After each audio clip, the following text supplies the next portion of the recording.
Hello friends, मेरे प्यारे छात्रों, कैसे हैं आप सभी लोग। मुझे उम्मीद है कि आप सभी लोग ठीक होंगे।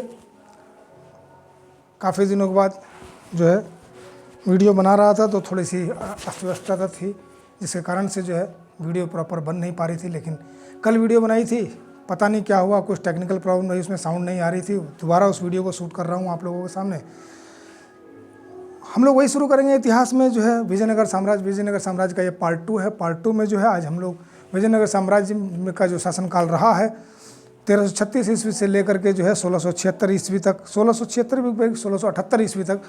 और इस दौरान जो है 4 वंशों ने या 4 राजवंशों ने शासन किया। और 4 राजवंशों के जो महत्वपूर्ण शासक लोग हैं जिन्होंने कुछ महत्वपूर्ण कार्य किए हों तो उनको हम लोग याद करेंगे, और उनसे संबंधित जो है महत्वपूर्ण फैक्ट्स डिटेल्ड में जो पढ़ करके जो फैक्ट्स निकाले गए हैं वो आप लोगों के सामने रखने का प्रयास करूँगा। अभी अगर आप लोग जो लोग चैनल पर नए हैं तो प्लीज़ जो है एक सब्सक्राइब और शेयर कर दीजिए, और वीडियो अच्छे लगे तो लाइक भी ज़रूर कीजिए। और जो लोग पुराने हैं तो वो लोग तो जो है आप लोग भी शेयर कीजिए, और अगर अच्छी लगे वीडियो तो आप लोगों से लगता है कि ये बहुत महत्वपूर्ण चीज़ें थी और आप लोगों को जो है इससे लाभ हो सकता है तो आप लोग इसे लाइक ज़रूर करें और कमेंट्स भी लिखें। और आगे आप लोगों को किस तरह की वीडियो चाहिए या वीडियो में किसी प्रकार की कोई कमी आती हो तो वो भी आप लोग जो हैं मेरे को बताएं कमेंट्स के ज़रिए, तो मेरा उत्साहवर्धन होता है कि आप लोग उसे लगातार देख रहे हैं। आप लोग देखते तो हैं लेकिन उससे पता नहीं चलता कि आप लोग कितना स्टडी कर रहे हैं। तो शुरू करते हैं विजयनगर साम्राज्य की टॉपिक पे आते हैं। विजयनगर साम्राज्य में 4 राजवंश, जिसमें संगम वंश जो है, सालू वंश, तुलु वंश और अरविंद वंश, ये 4 वंशों का शासन रहा है। सबसे पहले संगम वंश की बात करें तो संगम वंश की स्थापना जो है हरिहर और बुक्का नाम के व्यक्तियों ने की थी। हरिहर और बुक्का जो थे तो हिंदू ही, बाद में पहले ये जो मुस्लिम धर्म में कन्वर्ट हो गए थे, लेकिन बाद में माधव विद्या अरण्य नाम के व्यक्ति थे। इन्होंने उनको हिंदू धर्म में पुनः जो है परिवर्तित कराया, और इन दोनों लोगों ने मिलकर के जो है हरिहर और बुक्का जो थे ये दोनों भाई थे, और इन दोनों ने ही जो है इस राज्य की स्थापना करी। और इनके पिता का नाम संगम था, इसी वजह से इस वंश का नाम संगम वंश पड़ा। 1336 ईस्वी से लेकर के 1486 ईस्वी तक जो है संगम वंश का शासनकाल रहा। जो है संगम वंश का पहला शासक जो था वो हरिहर प्रथम था। इसने आने गोंदी नाम की जगह को अपनी राजधानी बनाया। यही बाद में फिर हम्पी हो गई, यही मतलब नाम चेंज होते रहे और राजधानी बनाया। लेकिन पुनः जो है इसने अपनी राजधानी को जो है विजयनगर स्थानांतरित कर लिया। तो ये हरिहर प्रथम ने इस काम किया था। ध्यान रहे कि मध्यकालीन भारत में जितना भी हम मध्यकालीन भारत के इतिहास में जब पढ़ते हैं तो मध्यकालीन भारत का इतिहास का ये पहला हिंदू राज्य था।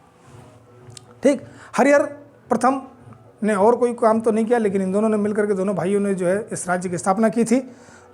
उसके पश्चात हरिहर के भाई बुक्का प्रथम जो है वह शासक बना, और जो है बुक्का प्रथम ने अपने समय में जो है विजयनगर साम्राज्य और उसके साथ में लगा हुआ बहमनी साम्राज्य, क्योंकि बहमनी साम्राज्य की स्थापना भी उसी समय हुई थी जिस समय जो है विजयनगर साम्राज्य की स्थापना हुई थी। उस समय जो है मोहम्मद बिन तुगलक का शासन हुआ करता था। आप लोगों को पहले बताया गया है। तो मोहम्मद बिन तुगलक के शासन काल में ही ये दोनों राज्य दक्षिण भारत में स्थापित हुए थे और स्वतंत्र राज्य की इन्होंने स्थापना करी। तब बुक्का प्रथम ने जो है बहमनी साम्राज्य और विजयनगर साम्राज्य के बीच में जो है एक सीमा रेखा तय करी, और वो प्राकृतिक सीमा रेखा थी, वो थी कृष्णा नदी। कृष्णा नदी को ही जो है उन्होंने जो है उसकी सीमा को माना। बुक्का प्रथम ने जो है वेद मार्ग प्रतिपादक की उपाधि भी धारण करी। जो है इसके अलावा जो है इसने जो है मदुरा नाम की जो जगह है मदुरई का विजय किया। उसका वर्णन जो है मदुरा विजयम नामक की पुस्तक में मिलता है, जिसे गंगा देवी नाम की महिला ने लिखा हुआ है। पुस्तक का नाम है मदुरा विजयम और राइटर हैं गंगा देवी। ये एक बहुत महत्वपूर्ण तथ्य है। बुक्का प्रथम ने जो है 1374 ईस्वी में जो है एक दूत मंडल जो है चीन भेजा। आप देखिए चीन भेजने की भी परंपरा है, चीन से हमारे पुराने संबंध रहे हैं। 1377 ईस्वी से लेकर के 1404 ईस्वी तक विजयनगर पर जो है हरिहर द्वितीय नाम का जो है हरिहर द्वितीय जो है ये शासक बने। और इस हरिहर द्वितीय के जो प्रधानमंत्री थे या मुख्यमंत्री कह सकते हैं वो आचार्य सायण हुआ करते थे। हरिहर द्वितीय ने महाराजा धीराज की उपाधि भी धारण करी, और जो है महाराजाधिराज की उपाधि धारण करी। इसके बाद 1406 ईस्वी से 1422 ईस्वी तक जो है विजयनगर राज्य पे जो है देवराय प्रथम ने शासन किया। देवराय प्रथम जो था उसने सबसे पहले तुंगभद्रा नदी पर एक बांध बनाया और 1410 ईस्वी में बांध बनवाया था। ये 24 किलोमीटर लंबा बांध था। देखिए, बांध बनाने की परंपरा भी उसी समय जो है चालू हो गई थी। हरविलासम एक पुस्तक है, उसके रचनाकांड जो है तेलुगु के महान कवि जो है श्रीनाथ जी जो हैं वो देवराय प्रथम के दरबार में ही रहा करते थे। फिर उसके बाद 1428 ईस्वी से लेकर के जो है 1446 ईस्वी तक विजयनगर पर जो है देवराय द्वितीय नाम के व्यक्ति ने शासन किया। इसे इम्माड़ी देवराय भी कहा जाता था और इसने कई उपाधियां और भी धारण कर रही। इसे गजबेटकर भी कहते थे। ठीक, तो ध्यान रहे कि इसे इम्माड़ी देवराय भी कह करके पुकारा जाता था। देवराय द्वितीय जो है एक महत्वपूर्ण शासक है। इनसे प्रश्न पूछे जाते हैं क्योंकि इसके शासनकाल में, अपने शासनकाल में जो है अपने राज्य में जो है मुस्लिमों को मस्जिद बनाने की स्वतंत्रता भी प्रदान की थी। उसके पश्चात जो है 1446 ईस्वी से लेकर के 1486 ईस्वी तक जो है विजयनगर राज्य पर जो मल्लिकार्जुन नाम के व्यक्ति ने शासन किया और जो है इसने अपने शासनकाल में 10,000 उस समय 10,000 जो है निर्दोष मुसलमानों की हत्या भी करवा दी थी। संगम वंश का जो अंतिम शासक जो था वह विरूपाक्ष द्वितीय नाम का व्यक्ति हुआ करता था, जिसका शासनकाल जो था 1466 ईस्वी से लेकर के जो है 1485 ईस्वी तक रहा है। विरूपाक्ष द्वितीय के शासनकाल में जो है पड़ोसी राज्य चंद्रगिरी हुआ करता था। चंद्रगिरी का गवर्नर जो था वह सालू नरसिंह हुआ करता था और सालू नरसिंह का सेनापति जो था उसका नाम नरसा नायक हुआ करता था। तत्पश्चात जो है सालू नरसिंह ने जो है विजयनगर राज्य पर अपना कब्जा किया और वहाँ पे सालू वंश की स्थापना कर डाली। इसका संस्थापक सालू नरसिंह ही था। ठीक, 1486 ईस्वी से लेकर के 1490 ईस्वी तक जो है इसने शासन किया। सालू वंश का कुल जो शासनकाल रहा है वो 1485 ईस्वी से लेकर के 1505 ईस्वी तक 20 वर्षों का शासनकाल रहा है। बहुत महत्वपूर्ण ये नहीं है, सिर्फ 2 शासक हुए हैं। सालू वंश का जो अंतिम शासक कह सकते हैं, यानी दूसरा और अंतिम शासक 1490 से 1505 ईस्वी तक शासन करने वाला, उसका नाम था इम्माड़ी नरसिंह। इसके पश्चात जो है तुलु वंश का शासन रहा 1505 ईस्वी से 1570 ईस्वी तक जो है। अभी मैंने आपको बताया तो सालू नरसिंह का जो सेनापति था नरसा नायक का जो पुत्र था वीर नरसिंह, उसने ही इस राजवंश की स्थापना करी और तुलु वंश की स्थापना हो गई। तुलु वंश का संस्थापक वीर नरसिंह ही था, जिसने 1505 ईस्वी से 1509 ईस्वी तक शासन किया और कोई इसका महत्व नहीं है क्योंकि इसने इतिहास के उन सभी पक्षों के साथ कोई ऐसा काम नहीं किया जिससे कि इनको याद किया जा सके। तत्पश्चात जो है 1509 ईस्वी से लेकर के 1529 ईस्वी तक 20 वर्षों का शासनकाल जो है वह कृष्णदेव राय का रहा है। कृष्णदेव राय जो था वो वीर नरसिंह का ही छोटा भाई था और यह एक महत्वपूर्ण शासक है जिससे सबसे ज़्यादा प्रश्न पूछे जाते हैं। इसने अपना राज्याभिषेक जन्माष्टमी के दिन कराया था। कृष्णदेव राय ने यवन स्थापनाचार्य की उपाधि भी धारण करी थी। पुर्तगाली यात्री डियांगो पायस कृष्णदेव राय के शासनकाल में ही विजयनगर साम्राज्य में आया था। तेलुगु ग्रंथ अमुक्तमाल्यद की रचना स्वयं कृष्णदेव राय ने ही की थी। तेलुगु ग्रंथ था, अमुक्तमाल्यद है किताब का नाम, और उसे रचित किया किसने? तो शासक कृष्णदेव राय ने किया था। कृष्णदेव राय के दरबार में 8 जो है तेलुगु कवियों का जो है तेलुगु के सर्वश्रेष्ठ कवियों का एक ग्रुप रहा करता था जिसे अष्टदिग्गज कह करके पुकारा जाता था। तेलुगु कविता के पितामह जो है अलसानी पेदन्ना को कहा जाता है। ये भी कृष्णदेव राय के शासनकाल के ही व्यक्ति थे जो है इन्होंने जो है अलसानी पेदन्ना की अगर पुस्तकों की बातें करें तो यह कृष्णदेव राय के दरबारी कवि हुआ करते थे। इन्होंने जो है 2 पुस्तकें लिखी हुई हैं, हरि कथा शरण समूह और स्वरोचित संभव, ये 2 पुस्तकें हैं इनकी। ये 2 ग्रंथ हैं। इन दोनों ग्रंथों के नाम अगर पूछे जाते हैं पेपरों में तो आप लोग ध्यान रखिएगा कि अलसानी पेदन्ना ही हुआ करते थे। इसके अलावा जो है कृष्णदेव राय के दरबार में जो है तेनालीराम नाम का एक बुद्धिमान व्यक्ति हुआ करता था जो उनके मुख्यमंत्री और प्रधानमंत्री हुआ करते थे। और जो है इन्होंने एक पुस्तक लिखी थी पांडुरंग महात्म्य। इसके अलावा जो है कृष्णदेव राय स्वयं में भी बहुत जानकार व्यक्ति हुआ करते थे। उन्होंने एक संस्कृत नाटक भी लिखा है जिसका नाम है जाम्बवती कल्याणम, जो है इसके अलावा जो है कृष्णदेव राय की कई सारी उपाधियाँ भी थी। उन्हें आंध्र पितामह, आंध्र भोज और अभिनय भोज की उपाधि भी धारण करी हुई थी।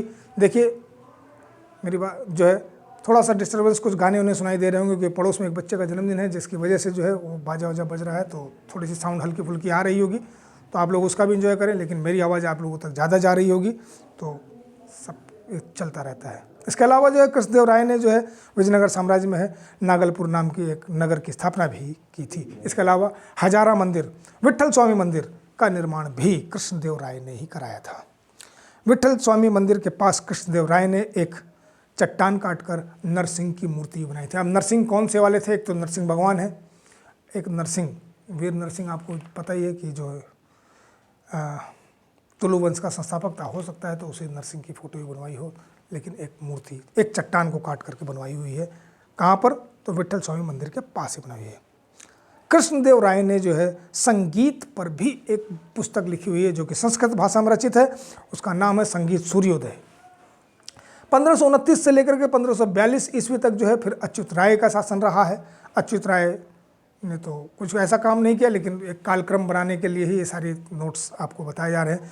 1543 ईस्वी से 1570 ईस्वी तक विजयनगर साम्राज्य पर सदाशिव राय का शासन रहा है। सदाशिव राय कृष्णदेव राय का पुत्र हुआ करता था। सदाशिव राय का मंत्री जो था वह राम राय हुआ करता था।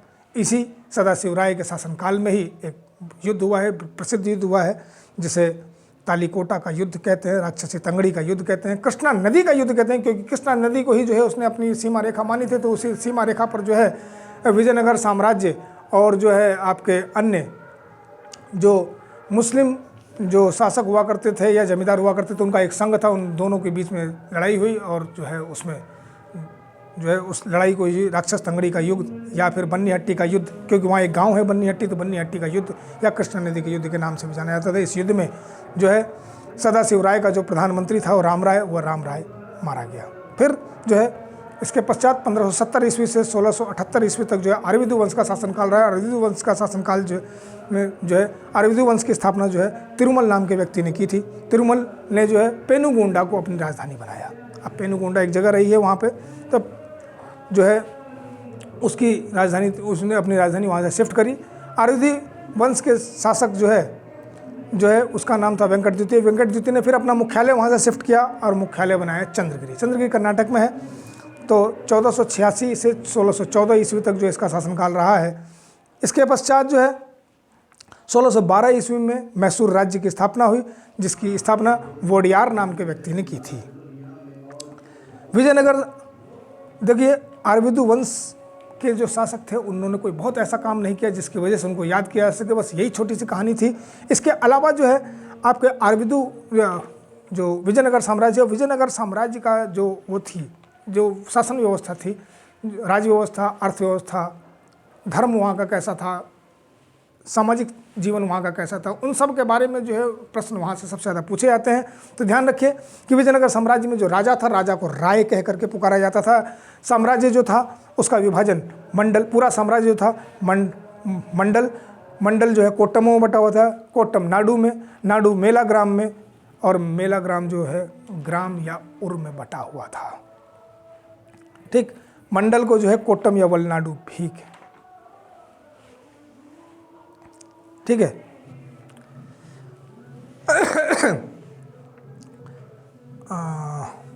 राजा के बाद जो है सबसे महत्वपूर्ण पद युवराज का हुआ करता था। इसका भी अभिषेक हुआ करता था। राज्याभिषेक तो नहीं, अभिषेक हुआ करता था।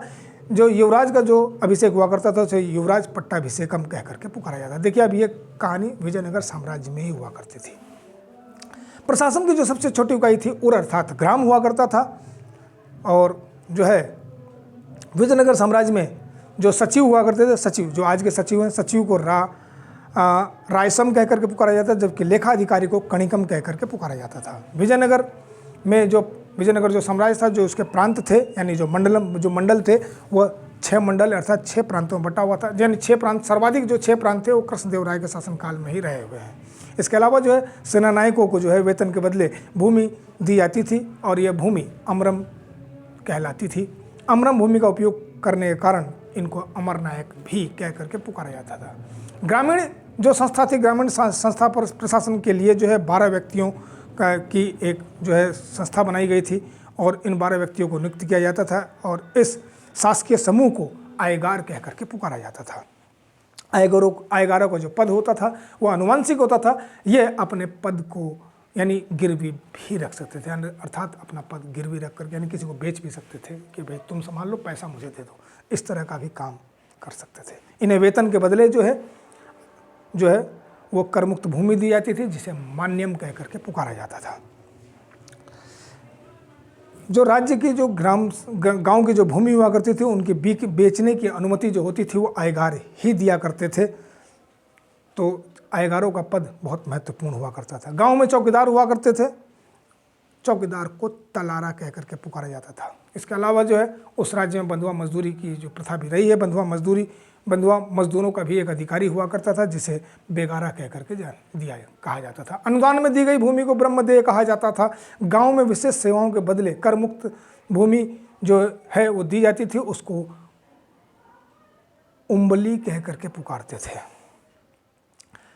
जब सैनिक किसी युद्ध में जब मारे जाते थे तो मृत सैनिकों के परिवार को दी गई करमुक्त भूमि को रक्त पोड़ के कह करके पुकारा जाता था। विजयनगर साम्राज्य की आय का जो मुख्य स्रोत था, आय का मुख्य स्रोत वह भूमि कर ही हुआ करता था, जिसे शिष्ट कह करके पुकारा गया है। शिष्ट, ठीक।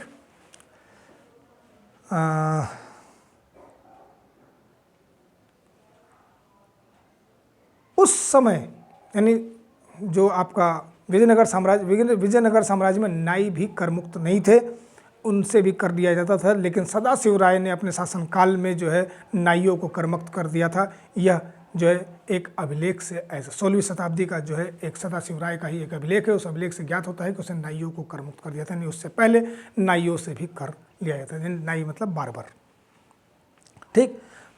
राज्य में विजयनगर साम्राज्य में देशद्रोह सबसे बड़ा यानी सबसे जघन्य अपराध का अगर कोई होता था तो वो देशद्रोही था। इसके लिए तत्काल मृत्यु दंड का प्रावधान था। लेकिन ध्यान रहे कि ब्राह्मण सर्वोच्च स्थिति में थे। ब्राह्मणों को किसी भी अपराध के लिए मृत्यु दंड नहीं दिया जाता था, चाहे वो देशद्रोही ही क्यों ना हो।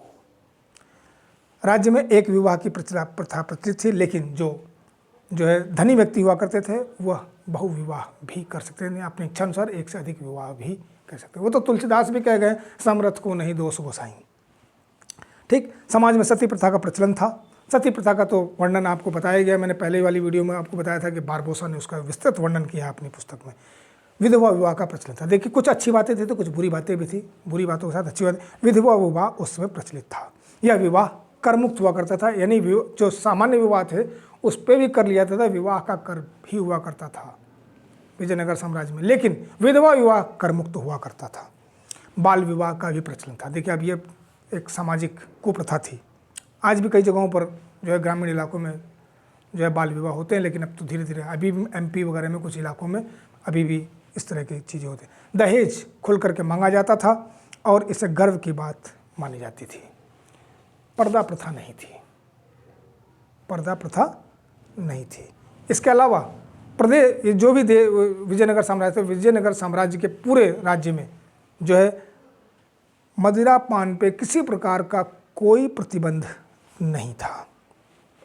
राज्य का सबसे लोकप्रिय उत्सव जो हुआ था वह महानवमी हुआ करता था। ध्यान रहे कि विजयनगर साम्राज्य में ही पहली बार जो है कर्नाटक राज्य का जो फोक डांस है यक्षगान की परंपरा का विकास भी विजयनगर साम्राज्य से ही हुआ था।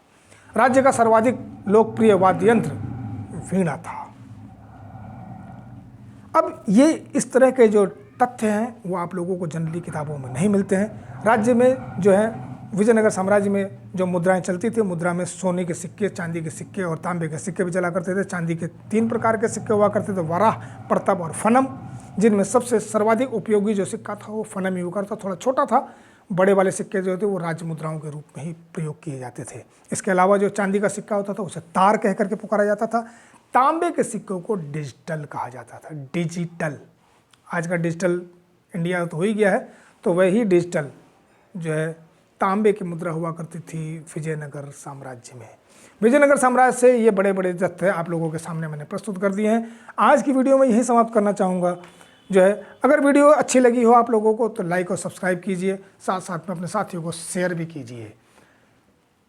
Wish you all the best. अगले एग्जाम के लिए आप लोगों के लिए रोजाना मैं शुभकामनाएं देता रहता हूं। आज भी आप लोगों को शुभकामनाएं दे रहा हूं कि आप लोग जल्दी से जल्दी सफल हों और मेरी वीडियो जो है आप लोगों के लिए लाभदायक हो, ऐसा मैं ईश्वर से कामना करता हूं। बहुत मेहनत करके आप लोगों के लिए वीडियो बनाता हूं। अगर अच्छी लगे तो आप लोग इसे लाइक जरूर कीजिए और कमेंट में लिख करके भेजें कि कोई कमी रह गई हो तो। कल वाली वीडियो जो है वो मेरी डिलीट हो गई थी, डिलीट तो नहीं हुई थी, उसमें साउंड ही नहीं थी। ये सारी बातें मैंने कल भी बोली थी। Wish you all the best, meet again next video. अब हम बात करेंगे मुगल काल की अगली वीडियो में। ओके, धन्यवाद।